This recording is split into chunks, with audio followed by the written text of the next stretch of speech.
नमस्कार दोस्तों, मैं रंजीत कुमार स्वागत करता हूं आपका अपने YouTube channel Everest maths classes में। अभी हम लोग जो है नंबर सिस्टम यानी कि संख्या पद्धति पर आधारित जो है हम जितने भी क्वेश्चन हैं उसको करेंगे। ठीक है, तो नंबर सिस्टम यानी कि संख्या पद्धति से जो क्वेश्चन प्रीवियस ईयर में आए हैं, चलिए देखते हैं। सबसे पहला जो क्वेश्चन है जो कि परीक्षा हुआ है 23/2/2015 को, ये क्वेश्चन जो है आप स्क्रीन पर देख रहे हैं कि यदि किसी संख्या में 21 जोड़ा जाए तो वह अपनी 3 गुनी संख्या से 7 कम हो जाती है, तो तदनुसार वह संख्या कौन सी है। आपके पास जो ऑप्शन है वो है 14, 16, 18 या 19। ऐसे क्वेश्चन को करने का सबसे आसान तरीका क्या होगा कि हम इसको ऑप्शन से बनाते हैं। ऑप्शन से करते हैं कैसे, तो जैसे कि हम पहले 14 जो ऑप्शन दिया है ए नंबर ऑप्शन, इस पर चेक करते हैं कि इसमें 21 जोड़ा जाए, 21 जोड़ा जाए तो ये कितना हो रहा है। तो हम जोड़ते हैं 4 और 1 5, ठीक है, 4 और 1 5 हो जाता है, और 2 और 1 3, ठीक, 35 हो गया। तो क्या ये संख्या जो है 35, ये अपने इस संख्या के 3 गुने से यानी 14 का हम 3 गुना कर लेते हैं। 14 तिया 42, 14 का 3 गुना हमारा हो जाता है 42। तो क्या जो ये 35 है ये 42 से जो है 7 कम है, तो हम देखते हैं कि हाँ 35 जो है 42 से 7 कम है, यानी कि हमारा जो ऑप्शन हो जाता है आंसर 14 ही हो जाता है, यानी कि 14 आंसर जो है सही है। ठीक है, यानी इसका ए आंसर हो जाता है। इस तरह से अगर हम करते हैं, ऑप्शन से जाते हैं, जैसे कि कोई जोड़ने के लिए कह रहा है या कुछ घटाने के लिए कह रहा है, तो आप ऑप्शन से बनाएंगे, ये बहुत ही आसान होता है। इसको हम उस पर चेक कर लेते हैं। ठीक है, तो ए पे ही आंसर आ गया तो ये हो गया, नहीं तो हम बी सी ऐसे करके चेक कर लेते और बहुत ही आसानी से ये आंसर हो जाता है। ठीक है, इसके बाद आते हैं कि इसको दूसरे तरीके से भी हम बना सकते हैं। जैसे कि अगर हम चाहें तो इसको दूसरे तरीक़ा से कैसे बनाएंगे ज़रा देखते हैं। दूसरे तरीका ये होगा कि हम क्या करें कि उस संख्या को, जो संख्या है, इसको x मान लेते हैं। अब x में जब हम 21 जोड़ते हैं, कितना जोड़ते हैं 21, तो वह अपने 3 गुना यानी x का 3 गुना हो जाएगा 3x, और इससे कितना कम हो जाता है तो 7 कम हो जाता है, यानी -7 कर देंगे। और इस समीकरण को अगर हम हल कर लें आसानी से तो आंसर आ जाएगा। जैसे x है, 3x को इधर लेके आएंगे तो -3x हुआ, इक्वल टू में आपका 7 है, -7 है, -7 है, और 21 को इधर ले जाएंगे तो ये भी -21 हो जाएगा। चूँकि प्लस में 21 है तो इधर जाएगा तो -21 हो जाएगा। इसको सॉल्व करेंगे तो यहाँ x में से 3x जाएगा तो -2x हो जाएगा, और यहाँ ये दोनों माइनस में है, -7 और -21, तो ये हो जाएगा -28।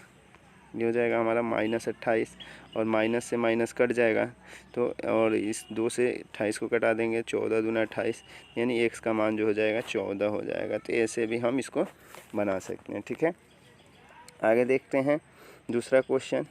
तो दूसरा क्वेश्चन है कि क्वेश्चन नंबर जो ये आया है हमारा 23/2/2015 को ही, ये भी हुआ है SSC द्वितीय स्नातक स्तर परीक्षा।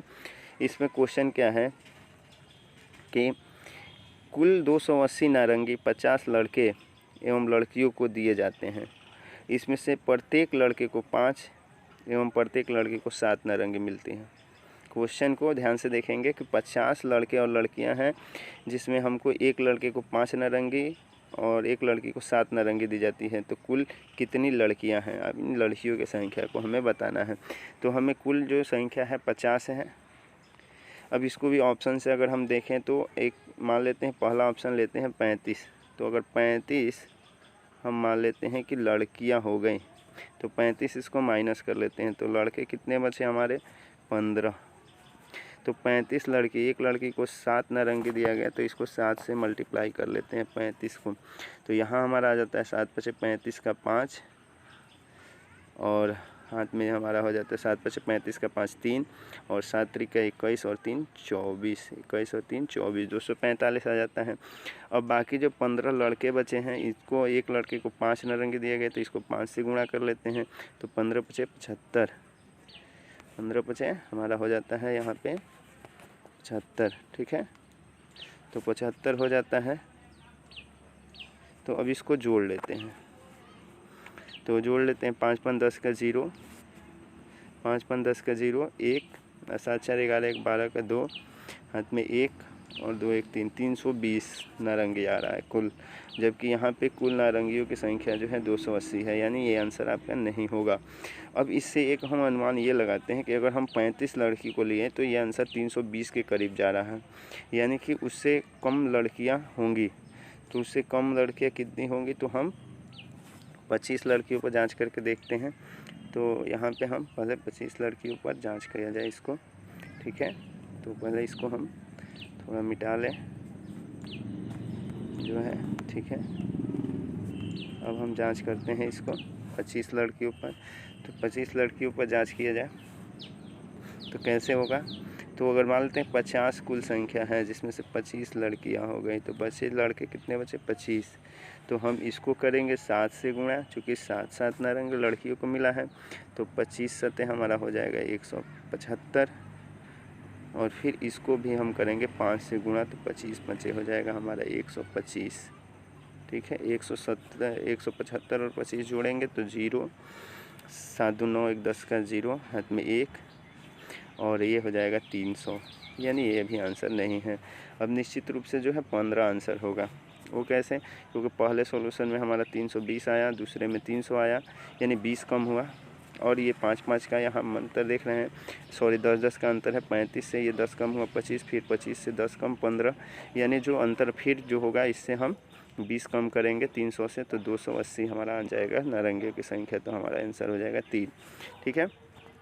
ऐसा करता हूँ कि ये चीज़ आपको समझ में आ गया होगा। आगे बढ़ते हैं।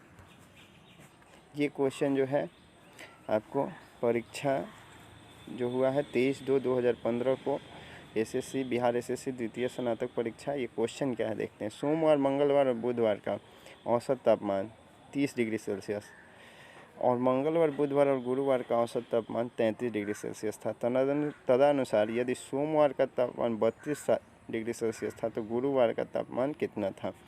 तो ये क्वेश्चन है, तो हम इसको कैसे करेंगे चलिए देखते हैं। तो सबसे पहले जो है, जब भी औसत का क्वेश्चन आ जाए तो औसत के क्वेश्चन में आप एक चीज़ ध्यान रखिएगा कि ये जो एवरेज है इसका कुछ बेसिक कंसेप्ट है जिसको हमें ध्यान रखना है। पहला क्या है कि हम कुछ संख्याओं का अगर औसत निकालते हैं तो उन संख्याओं का योगफल बटा उनकी संख्या होता है, ठीक है।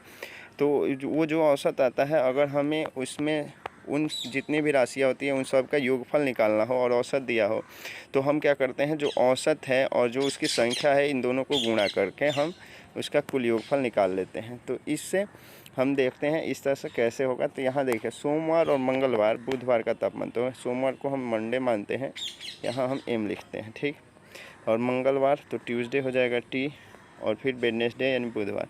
इसका हम तीनों का योग जो औसत दिया है वो 30 है, ठीक है। वो औसत जो है हमारा कितना है, 30 है। तो 30 है, तो हम इन तीनों का अगर योगफल निकालना है तो क्या करेंगे, तो इस तीनों को इक्वल टू में जो 30 औसत है और इनकी जो संख्या है, यानी ये 3 ठो है, इनकी संख्या 3 है, तो इसको 3 से गुणा कर देंगे, ठीक है। इसको 3 से 30 को यानी औसत को हम 3 से गुणा कर देंगे, ठीक है।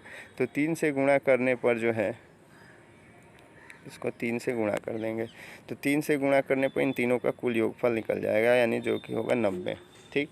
उसके बाद उसी की तरह दूसरा जो दिया है हमारा कुल योगफल, इन तीनों का योगफल निकालना है, तो क्या हो जाएगा, Tuesday plus Wednesday plus Thursday, Thursday को TH लिख लेंगे, ठीक है, थर्सडे। इस तीनों का योगफल कितना हो जाएगा, तो हमारे इसका औसत दिया 33, तो 33 को हम 3 से गुणा करेंगे तो कितना हो जाएगा हमारा, 33 को 3 से गुणा करेंगे तो यहाँ हम डायरेक्टली लिख लेते हैं 33 या 99, ठीक। तो योगफल 90 आया और ये योगफल 99 आया। अब क्या करते हैं, चूँकि हमको इसमें से सोमवार का जो तापमान है वो दिया हुआ है। सोमवार का तापमान कितना है, तो सोमवार का तापमान हमको दिया है 32। तो हम यहाँ पे अब ये से क्या करेंगे कि इसमें सोमवार का दिया है और गुरुवार का निकालना है, जबकि ये जो हम देखें गए तो मंगलवार और बुधवार जो है ये दोनों में रिपीट हुए हैं, तो दोनों को समीकरण को हम घटा लेंगे। यहाँ वाला जो समीकरण है दूसरा, इसको घटा लेंगे, तो घटाने पर नीचे का चिन्ह बदल जाता है, ठीक है। तो इसको घटाते हैं, तो जैसे वेडनेसडे से वेडनेसडे कैंसिल हो जाएगा और ट्यूसडे से यानी मंगलवार से मंगलवार ये कैंसिल हो जाएगा। तो बचा कितना हमारा सोमवार और गुरुवार। तो सोमवार यानी कि मंडे और माइनस गुरुवार यानी कि थर्सडे, दोनों का जो अंतर हो जाएगा हमारा कितना हो जाएगा। तो 90 में से 99 माइनस करेंगे यानी -9 हो जाएगा।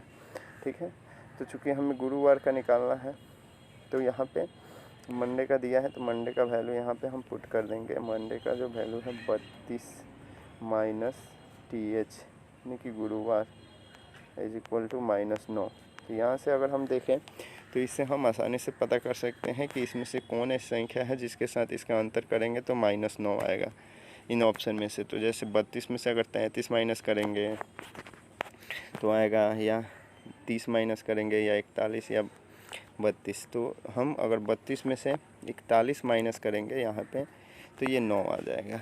तो इसका मतलब हमारा जो आंसर होगा वो होगा 41। ठीक है, यही हमारा जो है आंसर हो जाएगा। ठीक है, आशा करता हूँ ये भी क्वेश्चन आपको समझ में आ गया होगा। अब आगे देखते हैं। चौथा क्वेश्चन कह रहा है 1 सेंटीमीटर कम के मीटर स्टिक से मापे गए कपड़े की लंबाई 100 मीटर है।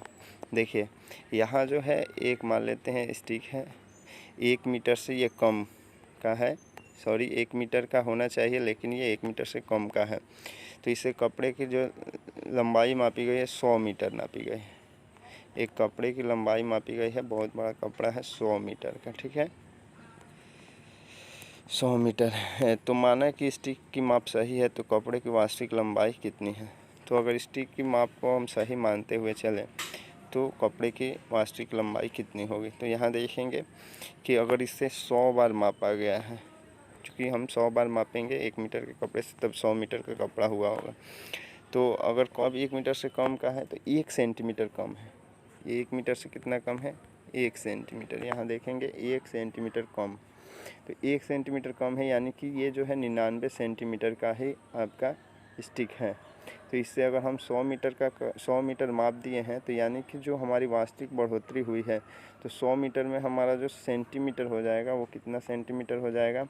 तो यहाँ हम देखें तो 100 मीटर में हमारा जो हो जाएगा 100 मीटर में 1 मीटर में 100 सेंटीमीटर, तो 100 गुणे 100 कर लेंगे यानी कि हमारा हो जाएगा 10,000 सेंटीमीटर। ठीक, 10,000 सेंटीमीटर। और चूँकि 99 सेंटीमीटर का ही स्टिक था तो 99 में हम 100 से गुणा करेंगे यानी कि अगर वास्तविक लंबाई देखें तो कितना नापा गया है वो कितना वास्तविक में है तो हो जाएगा 99 में 100 से मल्टीप्लाई करेंगे तो हमारा हो जाएगा 99 × 100, तो ये हो जाएगा 9900। ठीक है, 9900। ठीक है, तो यहाँ पे हम देख रहे हैं ये 9900 जो है यानी हमें करें कपड़े की वास्तविक लंबाई वो 9900 ही होगी, है ना। आशा करता हूँ कि ये क्वेश्चन आपको समझ में आ गया होगा। तो और एक अगला क्वेश्चन देखते हैं। ये क्वेश्चन है कि यहाँ देखेंगे ये क्वेश्चन जो है हमको 12/4/2015 को पूछा गया है। तो ये क्वेश्चन क्या है चलिए देखते हैं। एक संख्या x जिसका मान हमारे यहाँ दिया है सामने इतना है, इसको p/q के रूप में व्यक्त किया जा सकता है। यहाँ p और q धनात्मक पूर्णांक है जिसका समवर्तक नहीं है। तो p + q का मान क्या होगा। चलिए आते हैं इसको देखते हैं। तो पहले हमको जो संख्या दिया है यानी x बराबर जो संख्या दिया है हमको कितना दिया है इसको देख लेते हैं 1.2424 ... ऐसे। तो इसमें जो है 2424 है। तो यहाँ पे हम एक चीज़ जानते हैं कि अगर ऐसी कोई भी संख्या है जो x का वैल्यू ऐसे रेकरिंग में इसको लिख लेते हैं 1.2424 है यानी जितना डिजिट का रिपीटिशन है उसको रेकरिंग डाल लेते हैं। ठीक है, अब क्या होता है कि इसको पहले p/q के रूप में बदल लेते हैं। तो ध्यान से देखेंगे यहाँ जो संख्या रहती है हमको उसको पूरा हम लिख लेते हैं पहले 124 और फिर माइनस जिस पर रेकरिंग नहीं होता है उसको माइनस कर लेते हैं। ठीक, 1 और बटा में जितने अंक पर रेकरिंग होता है उतना 9 आप दे देते हैं, 9 दे दीजिएगा। ठीक है, इस तरह से आप इसे p/q में बदल लिए तो ये आ गया हमारा कितना 124 में से गया 123 और बटा 99। ठीक है, इसको कटा लेंगे हम, ये दोनों 3 से कटेगा तो 3 चौका 12, 3 एकम 3 41 और 3 से इसको कटाएंगे 99 को तो 33। अब यहाँ से क्वेश्चन कैसे बनेगा। तो यहाँ कह रहा है कि पी और क्यू का धनात्मक पूर्णांक जिनका समवर्तक नहीं है, तो ये 41 और 33 आ गया पी और क्यू। इसका एलसीएम हमारा जब पास जो है कुछ नहीं होगा, समवर्तक नहीं होगा एचसीएफ। तो अब जो है पी प्लस क्यू का मान क्या होगा, यानी अब इसको जोड़ने पर कितना होगा, तो 3 1 4 और 4 3 7, तो हमारा कितना हो गया 74। तो यानी पी प्लस क्यू का मान जो होगा 74 होगा। ठीक है, इस तरह से आप आसानी से चाहें तो इस क्वेश्चन को कर लेंगे। ठीक है, इस तरह से जो है इस तरह के क्वेश्चन बहुत सारे जो है हमारे चैनल पर मिलेंगे आपको। तो आपको ये वीडियो कैसा लगा ज़रूर कमेंट में बताएं, और अगर आपको ये वीडियो पसंद आया और इस तरह के वीडियोज आप चाहते हैं तो हमारे चैनल को सब्सक्राइब करें और कमेंट में बताएं। तब तक के लिए धन्यवाद।